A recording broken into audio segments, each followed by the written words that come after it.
Assalamualaikum warahmatullahi wabarakatuh. Salam sejahtera bagi kita semua. Perkenalkan, nama saya Arif Umami, SSC MSc, dosen program studi agroteknologi, jurusan agroteknologi, Fakultas Pertanian UPN Veteran Yogyakarta. Saya menyelesaikan program sarjana di program studi biologi di Universitas Diponegoro Semarang pada tahun 2011. Kemudian saya menyelesaikan program magister di jurusan bioteknologi di Université de Bretagne Prancis pada tahun 2013. Dalam menjalankan tugas sebagai dosen di program studi agroteknologi, saya mengampu beberapa mata kuliah, di antaranya adalah mata kuliah fisiologi tumbuhan, dasar-dasar teknologi budidaya tanaman, kemudian klimatologi dan ekologi tanaman, pertanian modern, dan teknologi budidaya tanaman pangan. Pada kesempatan kali ini saya akan mendemonstrasikan bagaimana mata kuliah fisiologi tumbuhan akan saya bawakan. Fisiologi tumbuhan merupakan mata kuliah wajib yang harus diambil oleh mahasiswa program studi agroteknologi di semester 3 dengan bobot 2 SKS. Secara umum, materi yang dipelajari di mata kuliah ini meliputi prinsip-prinsip atau dasar fisiologi tumbuhan, kemudian struktur dan perkembangan sel tanaman, mekanisme penyerapan air dan unsur hara, transpirasi, metabolisme dan enzim, kemudian fotosintesis, respirasi hingga siklus nitrogen. Dalam proses pembelajaran, saya menerapkan pendekatan yang berpusat pada mahasiswa, di mana nanti akan menggabungkan antara konsep teori, kemudian diskusi interaktif, kemudian studi kasus, serta dengan evaluasi baik dari tugas dan kuis. Dalam proses pembelajaran ada beberapa pembobotan persentase dalam penilaian, yaitu dari tugas yaitu 10%, kemudian kuis 10%, kemudian dalam mata kuliah ini juga menggunakan studi kasus di mana dengan bobot 50%. Selain itu ada evaluasi tengah semester dengan bobot 15% dan evaluasi akhir semester dengan bobot 15%. Pada video ini saya akan menyampaikan salah satu materi pembelajaran, yaitu siklus nitrogen yang nanti akan saya demonstrasikan, di mana dalam materi siklus nitrogen ini akan biasanya dibawakan pada pertemuan ke-13 dengan capaian pembelajaran mata kuliah, yaitu mahasiswa mampu menunjukkan sikap bertanggung jawab, jujur, disiplin, dan menjunjung etika akademik dalam pembelajaran, diskusi, dan penyelesaian tugas fisiologi tumbuhan. Selain itu, di CPMK ini nanti ada sub CPMK, di mana mahasiswa mampu menganalisis proses asimilasi nitrogen serta menunjukkan sikap ilmiah, berintegritas, bertanggung jawab, serta beretika dalam mengkaji fenomena-fenomena fisiologi tumbuhan. Bismillahirrahmanirrahim. Assalamualaikum warahmatullahi wabarakatuh. Waalaikumsalam warahmatullahi wabarakatuh. Ya, gimana kabarnya, sehat? Sehat. Alhamdulillah. Lemes ya. Sudah makan belum? Belum. Ya, sama ya. Saya juga belum makan ya. Ya, kita ketemu lagi di mata kuliah fisiologi tumbuhan ya, di pertemuan ke-13. Sebelum kita mulai, mari kita berdoa dulu. Semoga apa yang kalian pelajari hari ini berkah, gitu ya. Berdoa, dimulai. Cukup? Oke. Sekarang jangan lupa presensi dulu di Spada. Ya. Oke, sudah ya? Oke, sudah. Baik. Materi hari ini kita akan bicara tentang siklus nitrogen ya, atau mikroba penambat nitrogen lebih detailnya. Minggu lalu kita bahas apa? Ada yang ingat? Sudah lupa? Yang tentang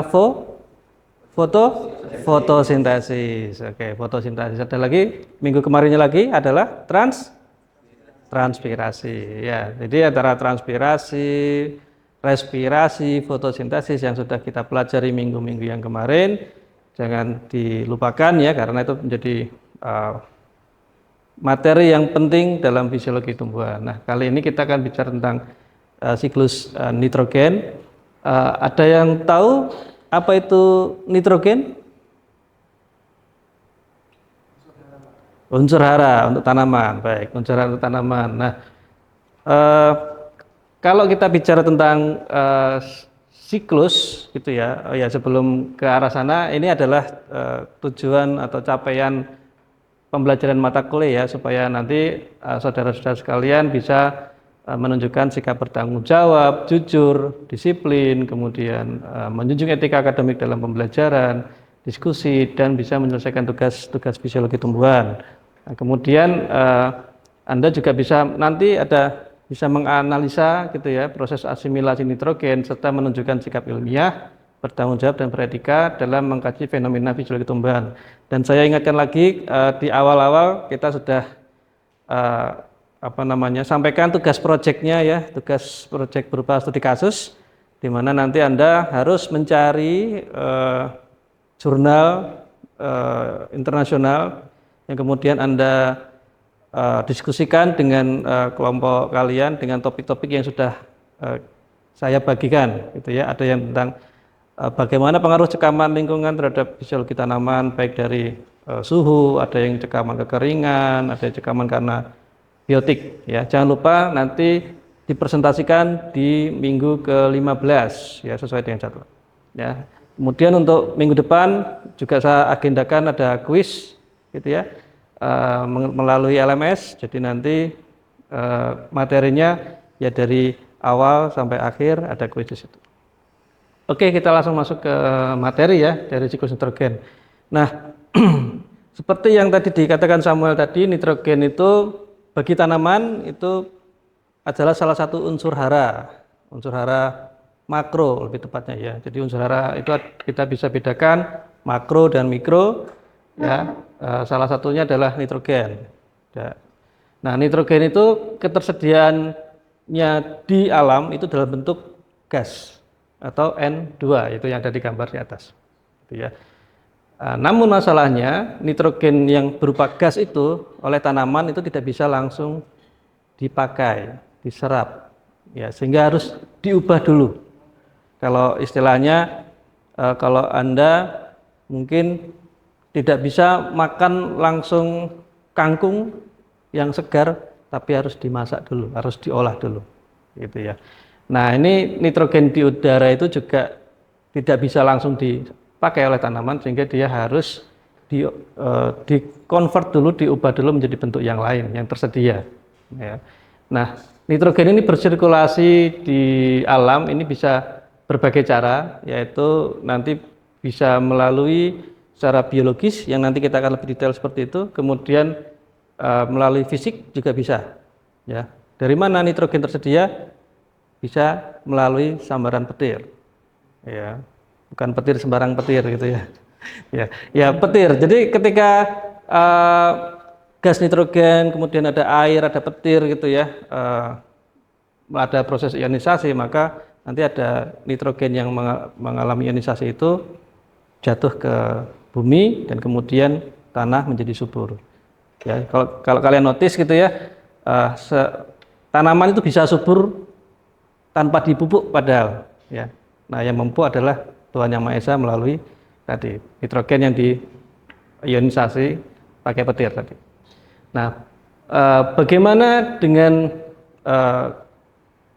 metode yang lain gitu ya, atau cara yang lain, itu cara biologis. Nah, untuk fiksasi nitrogen dari N2 itu di dalam tanah. Jadi di tanah itu kita kalau menanam tanaman itu kan nggak boleh padat. Pasti kan harus ada porinya, harus ada udaranya. Nah, udara itu 78% adalah nitrogen. Kemudian ada oksigen, ada karbon dioksida, macam-macam ya. Dan mayoritas adalah nitrogen. Nah, ketika di tanah itu ada nitrogen, N2 tadi oleh tanaman nggak bisa dia ambil ya. Sehingga dia harus diubah dulu untuk menjadi amonia atau amonium. Jadi tanaman hanya bisa menyerap nitrogen dalam bentuk amonia dan menjadi amonium dan nanti nitrat gitu ya, dalam bentuk amonium atau nitrat. Nanti akan saya jelaskan di belakang amonium itu kapan dipakai, nitrat itu kapan. Nah, proses ini dibantu oleh bakteri, salah satunya adalah Rhizobium. Ya. Ada Rhizobium yang nanti dia akan bersimbiosis dengan akar. Jadi nanti ada bakteri-bakteri yang dia mengikat nitrogen dengan dia bersimbiosis atau dia kerjasama dengan tanaman. Ada juga bakteri-bakteri yang dia itu ada di tanah, tapi dia hidup bebas. Ya, free living bacteria. Jadi dia tidak butuh kerjasama simbiosis membentuk suatu struktur, tapi dia bisa langsung mengikat nitrogen. Nah, yang tadi adalah yang dari proses pertama tadi dari fiksasi ya, jadi N2 diikat gitu ya oleh bakteri, kemudian jadilah dia amonium yang gambar ini gitu ya, diikat kemudian dari amonium. Nah, kemudian dari amonium atau NH4+ ini kemudian melalui proses nitrifikasi ya menjadi nitrit oleh bakteri-bakteri nitrifikasi. Nah, contohnya adalah bakteri Nitrosomonas dan Nitrococcus. Nah, setelah itu kalau sudah dalam bentuk nitrit itu juga masih belum bisa diambil oleh tanaman, sehingga dia akan diubah menjadi nitrat melalui proses oleh bakteri nitrifikasi dari nitrit menjadi nitrat ya, atau NO3-. Nah, oleh nitrat itulah baru kemudian bisa masuk ke dalam tanaman melalui transportasinya melalui air tetap ya. Jadi kalau Anda pupuk tidak disiram, maka nutrisinya tidak akan masuk ke dalam tanaman. Di proses asimilasi tetap butuh menggunakan air ya, seperti itu. Nah, ini ya dari proses asimilasi. Jadi tumbuhan menyerap nitrat dari dalam tanah melalui akar dan mengubahnya menjadi asam amino, protein ya. Kenapa kok langsung ke asam amino protein? Karena nitrogen ya. Ya, asam amino itu kan tersusun dia butuh unsur nitrogen ya. Protein disusun oleh asam amino. Nah, kemudian amonifikasi. Ya, jadi tadi sudah masuk ke proses asimilasi ya. Amonifikasi itu terjadi ketika ada tumbuhan yang mati atau mengalami pembusukan atau hewan yang sudah mengeluarkan sisa-sisa makanannya ya, kemudian proses ada yang mungkin Anda sudah kenal namanya proses dekomposisi gitu ya, di situ adalah ada proses amonifikasi ya, ada jamur bakteri ya yang dia merombak bahan-bahan yang kompleks menjadi sederhana. Yang tadinya nitrogennya bentuknya protein itu akan diurai kembali menjadi amonium lagi. Ada yang menjadi amonium, mungkin juga ada yang langsung bisa menjadi nitrat juga ada. Yang kemudian itu bisa diambil oleh tanaman atau bisa langsung siklus lagi kalau dia ke amonium. Nah, selanjutnya adalah denitrifikasi. Nah, denitrifikasi ini sebenarnya merugikan di pertanian karena apa? Karena nitrat yang ada di dalam tanah gitu ya, itu tidak dipakai oleh tanaman. Sehingga proses itu dirombak lagi itu jadi nitrogen lagi, gas N2 lagi ya. Sehingga ini sangat merugikan. Tadi yang dari NO3- dia ada reduksi oksigennya dihilangkan sehingga dia menjadi nitrogen bebas yang kemudian dilepaskan lagi ke udara. Nah, ini oleh bakteri-bakterinya ada Pseudomonas aeruginosa, itu kalau nginfeksi ke manusia itu juga bisa menyebabkan penyakit gitu ya. Thiobacillus, kemudian ada Paracoccus dan Micrococcus dan nitrifika. Sampai sini ada yang mau ditanyakan? Belum ada? Oke, kita lanjut ya. Oke, sekarang kita membahas tentang mikroba penambat nitrogen. Tadi kan ada contoh-contoh mikroba yang sudah Anda lihat tadi di slide. Mikroba penambat nitrogen kita bisa bedakan dari tipenya, ada tipe endosimbiotik, ada yang non endosimbiotik. Nah, endosimbiotik itu artinya apa? Ada yang tahu? Bersimbiosis, ya namanya simbiotik ya. Endo di dalam, ya artinya ada simbiosis yang terjadi antara dua organisme, antara tanaman dengan mikroba, dan dia bersimbiosis di dalam satu tubuh, di dalam tubuh tanaman ya, dalam hal ini di tanaman, dan dia akan membentuk suatu yang namanya nodus atau kita sebut sebagai bintil akar. Ya. Kemudian ada non endosimbiotik, artinya dia tidak mengalami simbiosis, artinya dia hidup bebas. Bakteri itu tinggalnya di mana sih? Dia akan lebih suka tinggal kalau di pertanian, di tanaman, dia akan lebih suka di area dekat perakaran. Ya, karena di perakaran itu kaya akan nutrisi. Jadi tanaman itu seperti mengeluarkan keringat, mengeluarkan sisa-sisa. Kita sebutnya adalah eksudat akar. Ya, nanti dalam pembentukan bintil akar nanti muncul di situ. Ya ini ya contoh dari endosimbiotik, ada bakteri Rhizobium. Sebelah kiri Anda itu dari tangkapan foto gitu ya. Yang ini dari mikroskop elektron.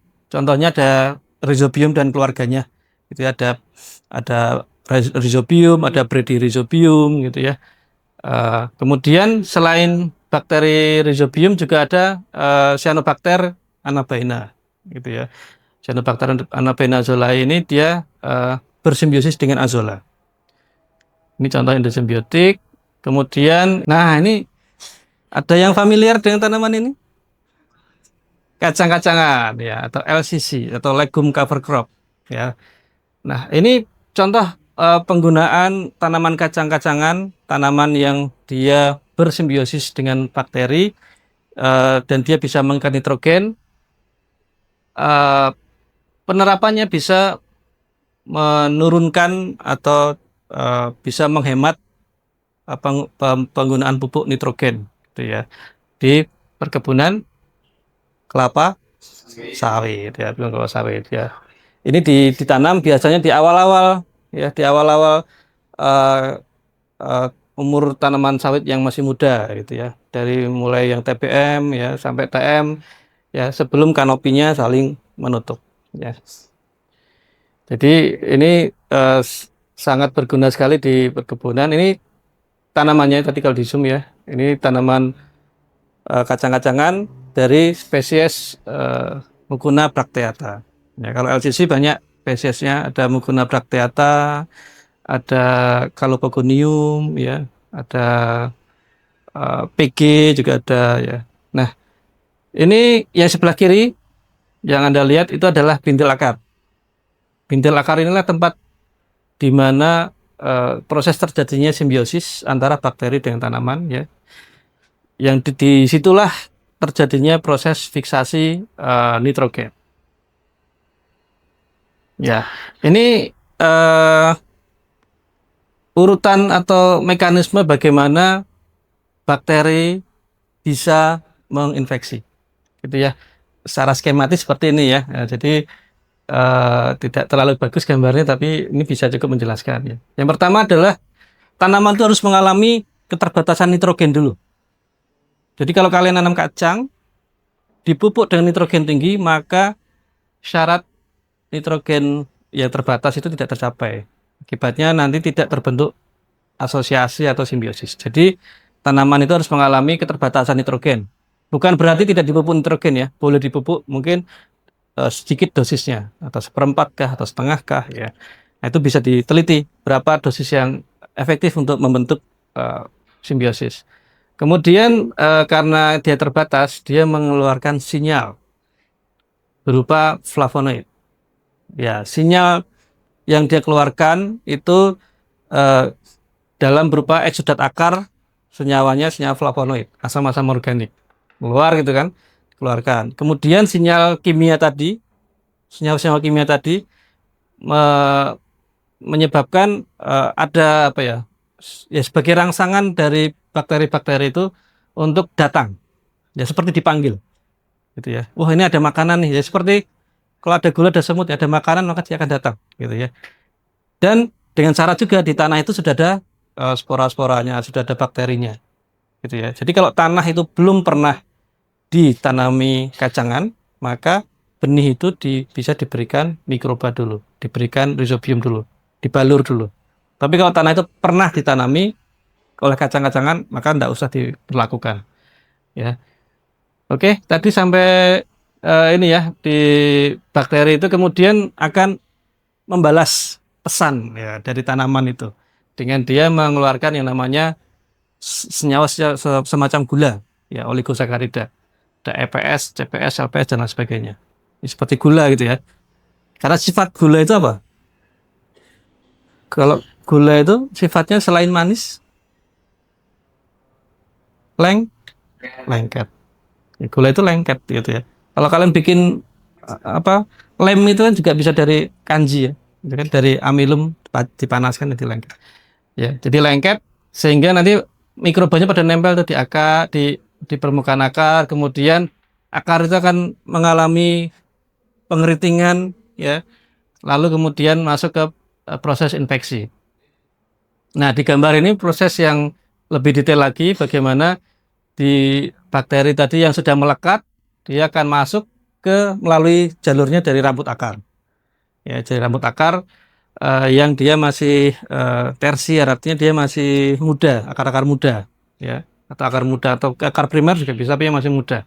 Nah, ini masuk, ya, dia akan membuat suatu saluran gitu ya, dengan aktivitas pembelahannya sampai dia kemudian masuk ke bagian korteks, membelah, sehingga dalam sel tanaman itu ada bakteroid namanya ya, ada bakteri-bakteri yang ada di dalam sel tersebut. Nah, nanti lama-kelamaan ya, dia akan tumbuh pindel akar itu, ada yang bagian menonjol yang terlihat dari luar, ada yang dia langsung akses masuk ke dalam silinder pusat. Di sini tempatnya xilem dan floem. Ya. Dampaknya apa? Si bakteri bisa mengakses hasil fotosintesis, dia dapat makanan, ya. Karena ini kan simbiosisnya adalah saling menguntungkan atau kita sebut sebagai simbiosis mutualisme ya. Jadi si bakteri dapat makanan dari dia akses floem dan dia juga bisa transfer langsung ke xilem nitrogen. Ya, jadi tanaman dapat nitrogen, bakteri dapat makanan fotosintat plus tempat tinggal. Ya, tempat tinggal yang layak gitu ya. Nah, ini adalah bintil akar yang dibelah. Jadi bintil akar yang efektif adalah bintil akar yang berwarna merah. Kenapa berwarna merah? Karena dia mengandung yang namanya like hemoglobin. Hemoglobin mungkin terdengar familiar karena fungsinya sama dengan yang ada di darah ya, di hemoglobin darah, yaitu fungsinya adalah mengikat oksigen. Nah, pertanyaannya adalah dalam proses fiksasi nitrogen, oksigen itu keberadaannya akan menghambat. Dalam jumlah yang besar itu akan menghambat fiksasi nitrogen. Tapi kenapa like hemoglobin ini yang dia fungsinya mengikat oksigen menjadi indikator? Ada yang tahu? Coba dianalisis.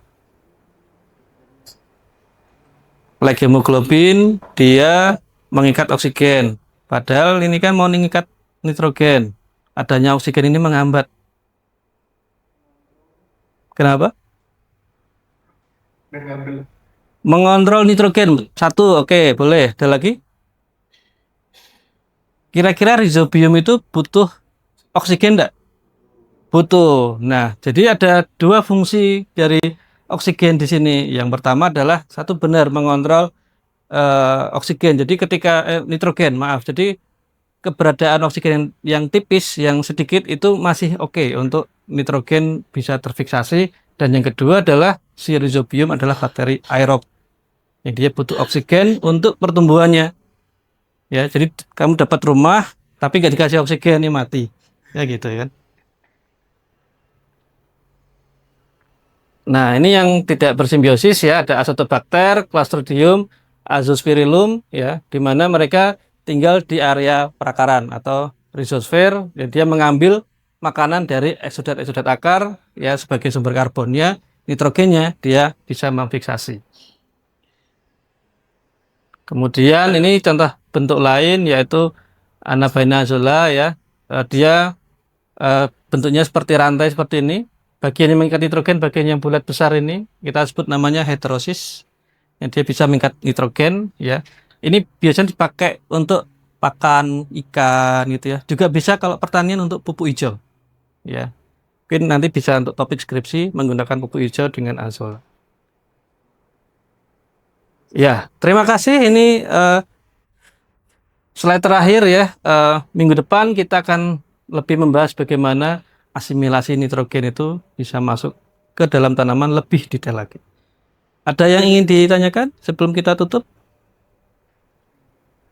Tidak ada? Oke, kalau tidak ada, saya cukupkan dan saya ingatkan lagi untuk tugas proyek studi kasusnya untuk dikerjakan dengan kelompok di pertemuan ke-15 dipresentasikan. Gitu ya. Oke, saya tutup pertemuan hari ini. Terima kasih. Assalamualaikum warahmatullahi wabarakatuh. Wah.